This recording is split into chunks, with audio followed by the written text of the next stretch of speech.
Y'all, it is a really rainy day here, so if you hear the rain in the background, sorry about that, or you may like that, but we are getting a ton of rain. They say that it might be a historical amount of rainfall, so that is really crazy. But we are going to go ahead and set up our garden calendar for April, and this is where I use the moon phases and the astrological signs to know what's best to plant when. And what I do is the first thing that I do actually is to do the moon phases. I started this probably over a decade ago and it was just really fun. So I really like to do it this way and I've noticed that it does help and make a difference. So we are going to start off the month in a light moon phase.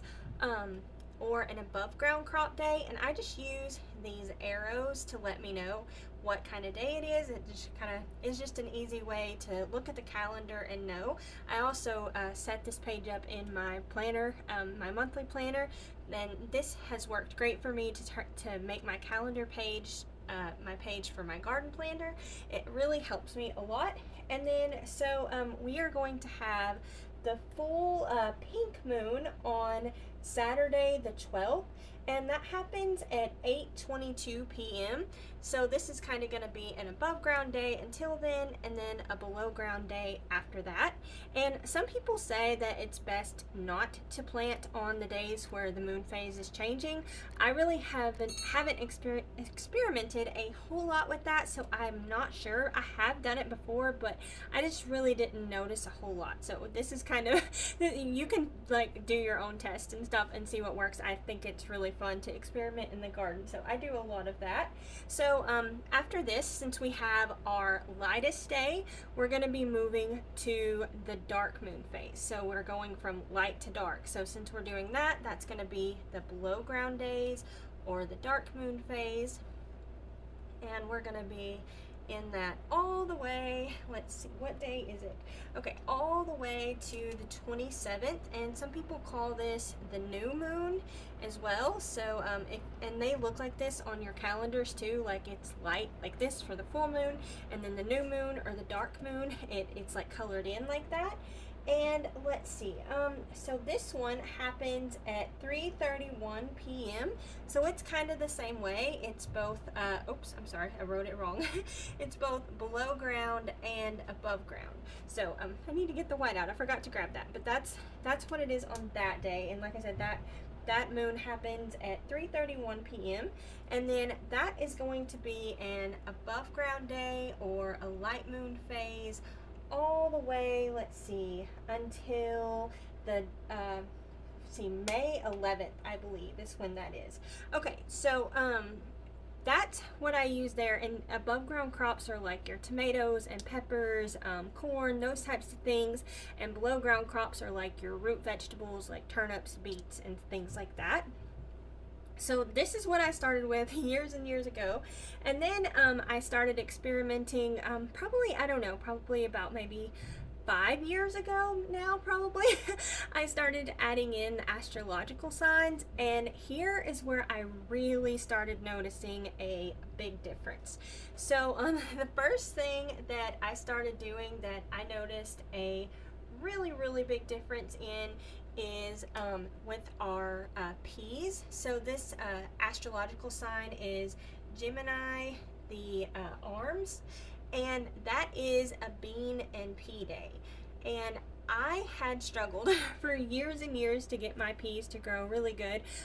For one, our extension office said that we should grow them or start them in February, and for where I'm at in Arkansas, that was not a good time for me. I found someone local and they told me we should do it in March, so I've always done it in March and then on this day as well, and I started having great luck.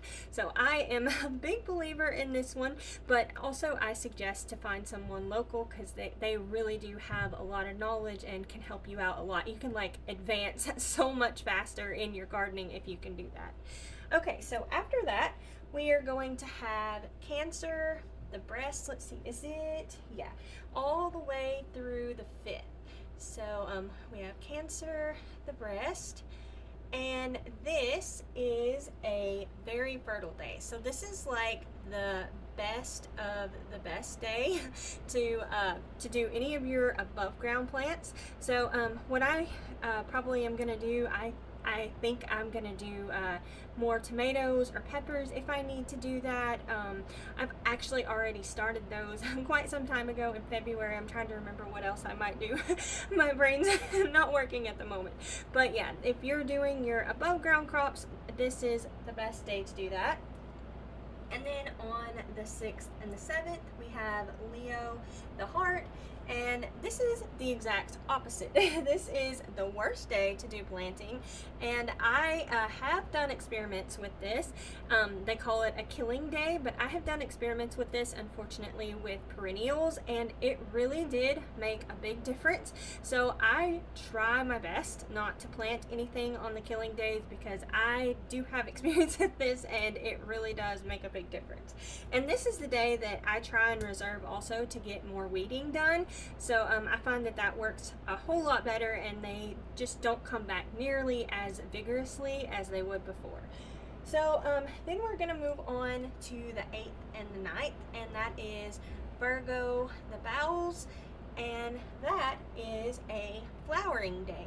So this lines up perfectly. Sometimes it doesn't always line up to where it's an above ground day. The rain is getting really loud. It doesn't always line up, but it lines up perfectly. So this would be the time to get all of those annual flowers that you can like direct sow, like zinnias and sunflowers and things like that. If it's past the first frost in your area, for my area it probably is. We have a very low probability of frost, so I think I'm probably going to chance it and do that.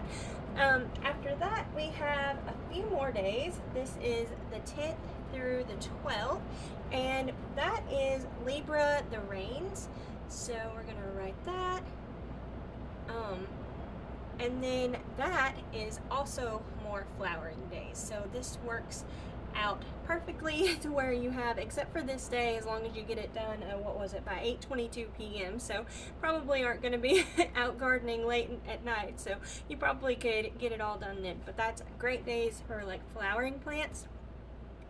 I have planted like my squashes and tomatoes and stuff on flowering days before, and I didn't notice that big of a difference, but some people say that they'll set more blossoms and not as much fruit. I don't know. For me, I didn't notice much of a difference, but like I said, it's really fun to experiment, and you can see what differences that you notice in your garden. Okay, so on the 13th and the 14th, this is Scorpio, the secrets. So we'll write that. And this one is also a very fertile day. So that is like the best of the best, and this is below ground crops. So you could get like your turnips and radishes and carrots and all of those things. I already got my potatoes in the ground. I did that in March, as well as my peas and a bunch of flowers and things like that. So then the 15th through the 17th is Sagittarius, the thighs. So y'all tell me if you have ever used this system. It has worked great for me, so I kind of swear by it now. But okay, so this one is Sagittarius, the thighs, and this is a fertile day. So this day is not as good as the very fertile day, but it's like the next best thing, so kind of okay. I have planted on fertile versus very fertile, and I notice a little bit of difference. So I mean, you can always experiment and see what works best for you. After that, we have the 18th and the 19th. That's Capricorn, the knees, I believe. Yep. Okay, so the knees, and that is also another fertile day. And then on the 20th through the 22nd, so we have a lot of these. This is Aquarius, the legs. We'll write that out. And then this one is another fertile day. So we have lots and lots of fertile days, and they are all for below ground crops. So if you haven't got those in, you have got a long stretch here to get that done. So that is really nice. After that, you're gonna have even better days. So we have, after that, we have Pisces, the feet, and that is very fertile. So this is another best of the best. Let's see, did we have, yeah, we got a set of very fertile here and a set of very fertile here. So that is great. And then after that, we have Aries, the head. And this is like another killing day or no planting day, however you want to word it. And like I said, I try and do as much weeding as I can. I don't do like transplanting or even like starting seeds or anything like that. Potting up, I don't do any of that on a killing day. Like I said, I just strictly do weeding with it, and that is it. Okay, after that, we are going to change, and our moon phase, I guess, will change.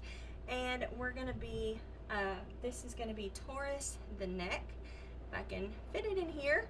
And then this is a very fertile day.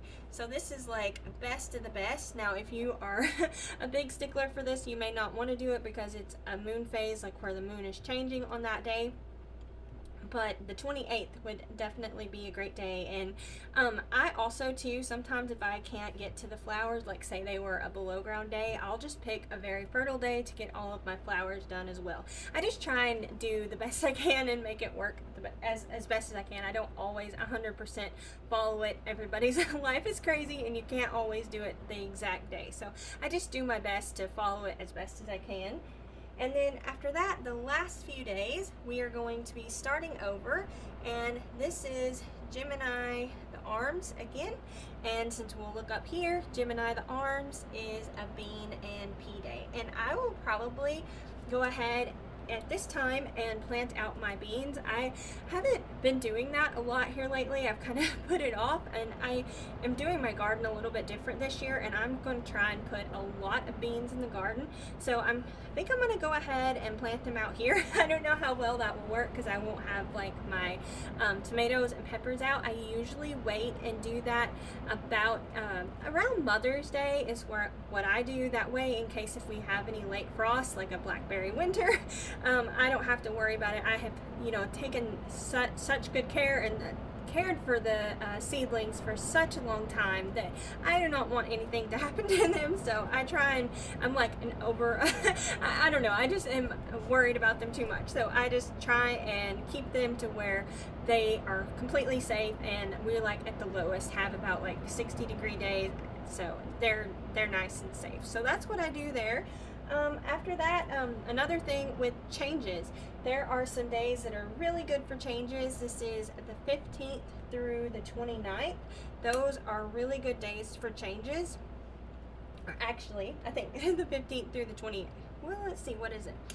Let's see, we want to start 15th through, the 24th, I'm sorry. The 15th through the 24th. So anytime you get like to the thighs, to the feet, and especially being a below ground day, those are a great day for changes. Like if you need to wean your child, or if you want to like start an exercise program or diet or quit smoking or things like that, the signs are in your favor if you do it on those days. And also, if you are going to be doing any garden work, like maybe even topping off your garden beds, if you're laying gravel or building a road, let's see, if you're putting in fence posts or stepping stones or anything like that, you want to do that on a light moon phase. That way they don't sink into the ground as much. I know that sounds really woo-woo, but I have had experience with that, and it really does make a big difference. So I think that's everything for April. I also make myself these little cheat sheets to where I write down all the different things I need to try and remember, and I have like all the amendments and stuff. Let's see what else. I need to still thin my fruit trees. I have yet to get to that. And then I have like all of the herbs and vegetables we generally have coming out of the garden in April, and also things I need to start. I need to do a lot of this. I've already got a bunch of these going, but if they, for some reason, like I had old seeds or something and they didn't want to germinate, I go ahead and replant them this month. And also I'll be starting some cucumber and squash too, so I'll probably do that here on the 28th as well too, I think. And then I also have a few flowers that that we have that bloom too. So I just like to keep track of that. I'm curious where you're at, if you're all of your blooms and trees leafing out and all of that. Is that ahead of schedule or behind schedule? For me, I think we're a little bit behind schedule. Usually our daffodils are blooming towards the middle to end of February, and it was well into March this past year, or this year. So it was crazy, and I think our hummingbirds were a little bit later too, almost a week later. So I'm just curious what it is where y'all are at. Y'all let me know too in the comments down below if y'all have used this system at all, if you do any of the using the moon phases or the astrological signs or anything like that, and if you've noticed a difference in your garden. Thank y'all all so much for watching. I hope that y'all's garden produces abundantly this year. Y'all take care, and we'll see you next time. Bye.